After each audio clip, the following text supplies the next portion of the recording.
இயக்குனர் தயாரிப்பாளர் திரு திருமலை அவர்களை அழைக்கிறேன்.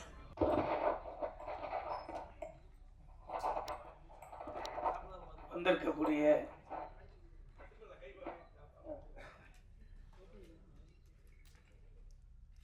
அத்தனை ஊடகம் நண்பர்களுக்கும் நன்றி.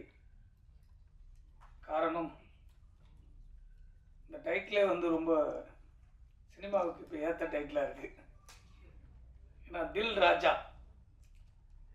இப்போ ஒவ்வொரு தயாரிப்பாளர்களுக்கும் தில்லு வேணும். காரணம், ரிலீஸ் பண்ணுறதுல ஒரு பெரிய தில்லாக இருக்குது.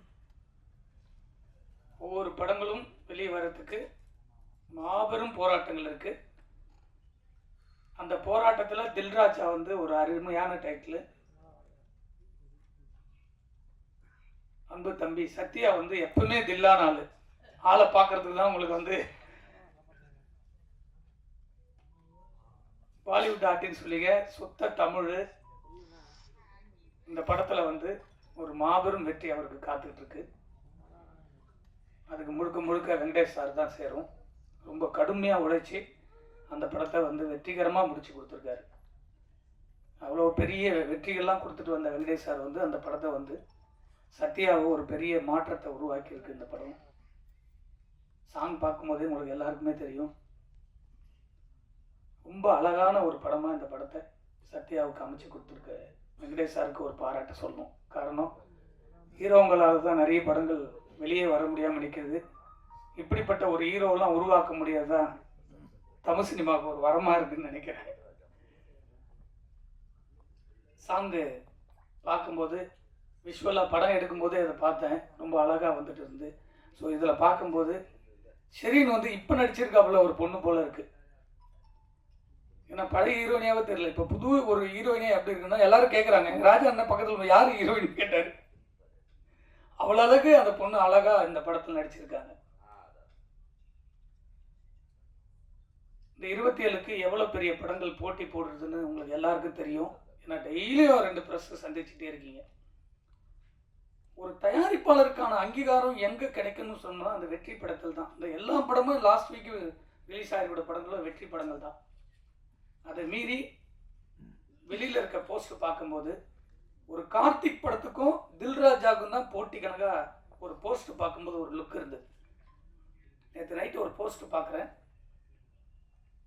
27ன்னு போட்டு அந்த ஒரு யூத் ஜென்ரேஷனோட அந்த தில்ராஜா போஸ்ட்டும் இந்த பக்கம் கார்த்திக் சார் படம் போஸ்ட்டும் பார்க்கும்போது இந்த படத்தில் ஒரு இம்ப்ரெஸ் இருக்குது. யூத் இந்த படத்தை பார்க்கணும்னு தோன்ற அளவுக்கு ஒரு இந்த கதையில் இருக்குது. மியூசிக் பார்த்துருப்பீங்க. நிறைய படங்கள் பண்ணிக்கிட்டே இருக்காப்புல அன்பு சகோதரர் அமரீஷ் அவர்கள். இந்த படத்துக்கு ரொம்ப ஹார்ட் ஒர்க் பண்ணியிருக்காப்புல. அவருக்கு அப்புறம் நடிக்க ஆரம்பிச்சாருன்னா ரொம்ப இதோட பிஸியாக இருக்கலாம்னு தோணுது இந்த படத்தை பார்க்கும்போது. சாங்ல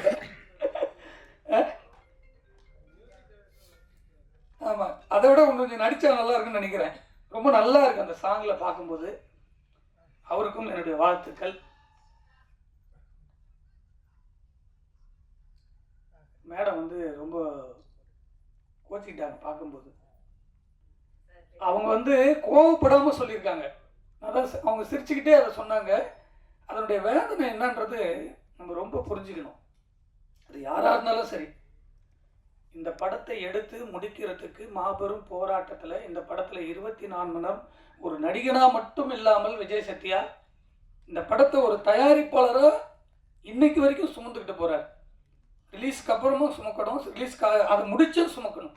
ஏன்னா அதனுடைய வலிகள் ஒவ்வொரு நாளும் அந்த பணத்தை போட்டு படத்தை வருமானு தெரியாமல் ஒரு நடிகனாக பணம் வாங்கிட்டு ஜாலியாக சுற்றுறத விட்டுட்டு ஒரு தமிழ் சினிமாவில் ஒரு படைப்பை தன்னை ஹீரோ வச்சு எடுக்கிற படத்தை தான் வெளியே கொண்டு வரணும்னு போராடக்கூடிய இப்படிப்பட்ட ஹீரோகள்லாம் இருந்தாங்கன்னா தமிழ் சினிமா உச்சத்தில் இருக்கும். தயாரிப்பாளர்கள் நிம்மதியாக படுத்து தூங்கலாம்.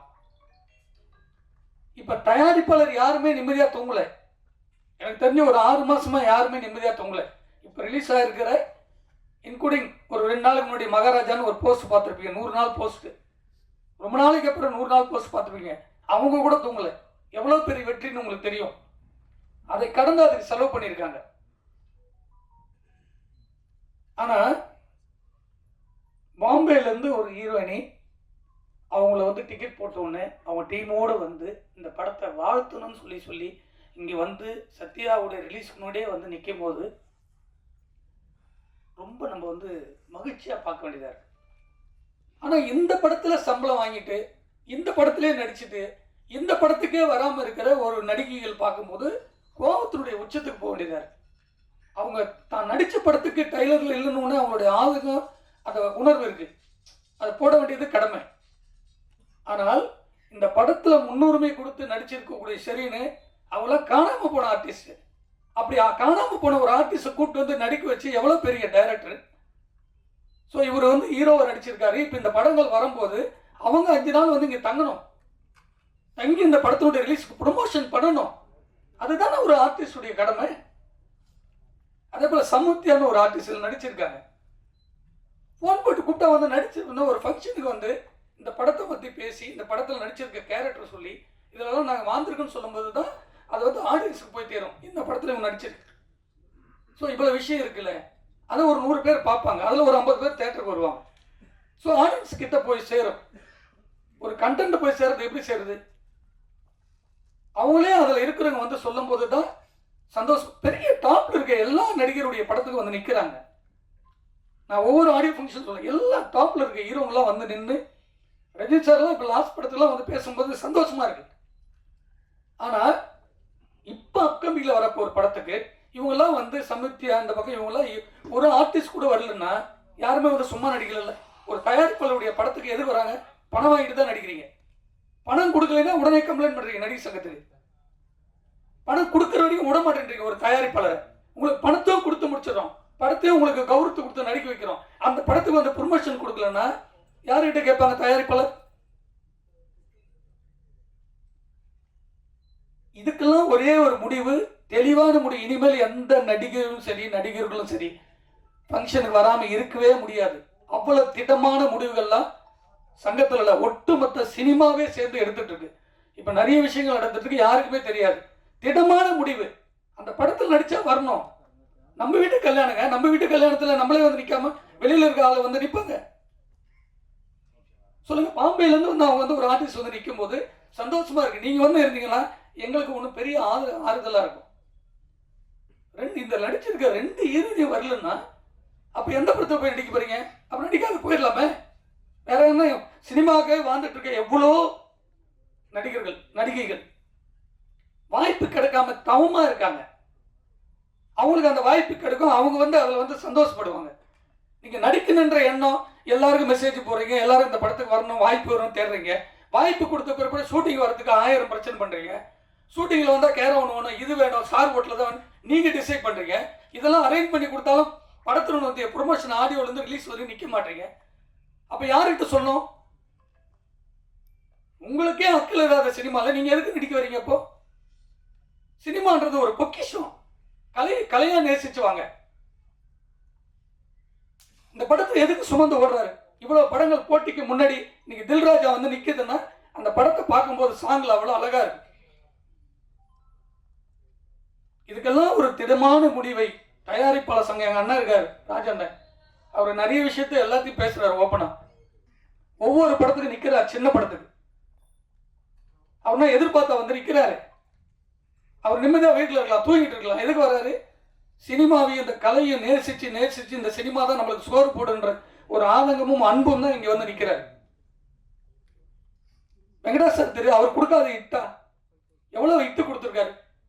அவர் படத்திலே நீங்கள் வந்து நிற்க மாட்டீங்கன்னா அப்போ வேற எந்த படத்தில் நிற்பீங்க? ஒரு புது படத்தினுடைய டைரக்டர் படத்திலாம் நீங்கள் எப்படி வந்து நிற்பீங்க? தமிழ் சினிமாவில் மட்டும்தான் தயாரிப்பாளர்கள் வந்து யாரும் கேட்க மாட்டாங்கன்ற ஒரு தைரியத்திலே சுத்துறாங்க. தயாரிப்பாளர் இல்லைன்னா சினிமாவில் யாருமே இருக்க முடியாதுன்றது யாருக்குமே இன்னும் புரியல. அது சொல்லிக்கிட்டே இருக்காங்க, பேசிக்கிட்டே இருக்காங்க, போயிட்டே இருக்காங்கன்னு நினைக்கிறாங்க. எல்லாத்துக்கும் ஒரே முடிதான். ஒரு ஸ்ட்ரைக்கில் ஒரு லட்சம் பேர் சாப்பாடு இல்லாமல் அலைவாங்க சினிமாவில். அந்த சூழ்நிலை உருவாக்கிட்டு இருக்கு சினிமாவுக்கு. ஒவ்வொரு தயாரிப்பாளர் வெள்ளிக்கிழமை ரிலீஸ் பண்ணி எல்லாத்தையும் வித்து போட்டுக்கிட்டே இருக்காங்க. அதெல்லாம் போனால் கூட பரவாயில்ல. அந்த படம் ரிலீஸ் போது ஒட்டுமொத்த இண்டஸ்ட்ரி அதில் நடிச்சிருக்க டெக்னீஷியன்லாம் வந்து நிற்கும் போது ஸ்டேஜில் அந்த படத்துக்கு வந்து ஒரு ஹாப்பியாக இருக்கும். நான் விட்டுட்டேன் 2 கோடி 3 கோடி போனா பரவாயில்ல, என்னுடைய படத்துக்கான ஆறுதலாக நாங்கள் நிற்கணும்ல. ஒரு 20 நாள் 30 நாள் 40 நாள் கால் ஷீட் நடிக்கிறீங்க. ஒரு அரை மணி நேரம் 2 மணி நேரம் ஒரு ஆடியோ ஃபங்க்ஷன், ஒரு 10 சேனலுக்கு என்ட்ரி கொடுத்து இந்த படத்தை பற்றி நான் அந்த கேரக்டர் பண்ணி நடிக்கும் போது தான் வந்து ஹாப்பியாக இருக்கும். கடவுள் வந்து எல்லாருக்குமே 50 கோடி 1 கோடி 100 கோடி 200 கோடி பிரித்து கொடுக்கல நடிக்கிறது, அவங்களுடைய ஹார்ட் ஒர்க்கில் தான் கொடுக்குது. நீங்கள் இந்த படத்தில் நடிக்கிறீங்க, நடித்தா மட்டும் பத்தாது, அதில் வந்து நிற்கணும், உங்களுடைய கடமை. அது ஒரு 4-5 ஹீரோயினிங்க 4-5 பெரிய நடிகர்கள் இருக்காங்க, அவங்களாம் ஃபங்க்ஷன் வரக்கூடாது. இந்த ஃபார்முலா சில ஆளுகள் எடுத்துட்டாங்க. இப்போ ஏன்னா கேட்கறதுக்கு ஆள் இல்லை. தமிழ் சினிமாவை ப்ரொடியூசருக்கு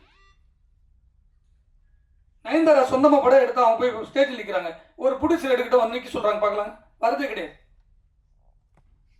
என் தயாரிப்பாளர் நான் ரோட்டில் பெற்று விட்டு வச்சிருக்காங்க. ஒவ்வொரு தயாரிப்புலையும் எல்லாத்தையும் வித்துட்டு படம் எடுக்கிறோம். எல்லாத்தையும் வித்துட்டு இந்த படத்தில் வராதுன்னு தெரிஞ்ச ஒரு படத்தை கொண்டு போய் ஒரு கலைஞனா சினிமாவை கொண்டு போய் வெளியில் சேர்க்கும் போது மக்கள் மத்தியில் அந்த ஆறுதல் கூட இல்லைன்னா இந்த சினிமா யாரு காப்பாற்றுறது? இது ஒரு கூட்டு குடும்பம் சினிமா. அந்த கூட்டு குடும்பத்துக்கான கூட்டம் நம்ம இருந்தால் தான் பெரிய வெற்றி படங்களை கொடுக்க முடியும். இந்த தில்ராஜா ஒரு அழகான படம், ஒரு மாபெரும் வெற்றி. இந்த படம் வந்து ஆக்ஷன் ஹீரோவா தம்பிக்கு உருவாக்கணும். அதே போல் எனக்கு உண்மை ஹாப்பியாக இருக்குது. ஹிந்திலெலாம் வந்து நான் ஒரு 7 வருஷம் ஒர்க் பண்ணேன். ஒரு ஆர்டிஸ்ட் பிளான் பண்ணிட்டாங்கன்னா அந்த ப்ராசஸ் அப்படியே வந்து பக்காவாக இருக்கும். ஷூட்டிங் டைம்னா ஷெட்யூல் போட்டாங்க, ஸ்பாட்டில் இருப்பாங்க. 4 மணி நேரம்னா வேறு எதை பற்றியும் போய் யோசிக்க மாட்டாங்க, அது ஸ்கிரிப்டில் தான் இருப்பாங்க. நான் சொல்கிறது அமிதாப் பச்சன் உட்பட. அவர் வந்து உட்காந்துட்டாருன்னா ஸ்டேஜில் வேறு எதுவுமே பண்ண மாட்டார், ஸ்கிரிப்ட் மட்டும் தான் யோசிப்பார்.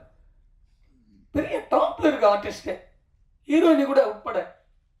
இங்கே மட்டும்தான் இப்போ சினிமாவில் வரும்போதே கேரவனில் க்ளீனாக இருக்கான்னு கேட்குறது, ஸ்டார் ஹோட்டலில் ரூம் இருக்காது. நம்ம எதுக்கு வரோம்? பீச்சில் போய் நான் தண்ணியில் குளிக்க போகிறேன், அப்போ எதுக்கு அங்கே கேரவனு? அந்த கதைக்கு என்ன தேவை? அதோடு ஒன்றி வீட்டுக்கு போனால் நம்ம நிம்மதியாக இருக்க போகிறோம். குளிச்சுட்டு எல்லாருமே தண்ணி தான் தலைமையில் ஊற்ற போகிறோம். ரொம்ப வேதனையாக இருக்குது. ஒரு ஃபங்க்ஷனு கூட சின்ன படத்துக்கு ஆர்டிஸ்ட் வரல, யாருமே வரலன்னா அந்த கதைக்காக சுமந்துக்கிட்டு போகிற ஒரு தயாரிப்பாளர், ஒரு ஹீரோவை, ஒரு டைரக்டர் தான்.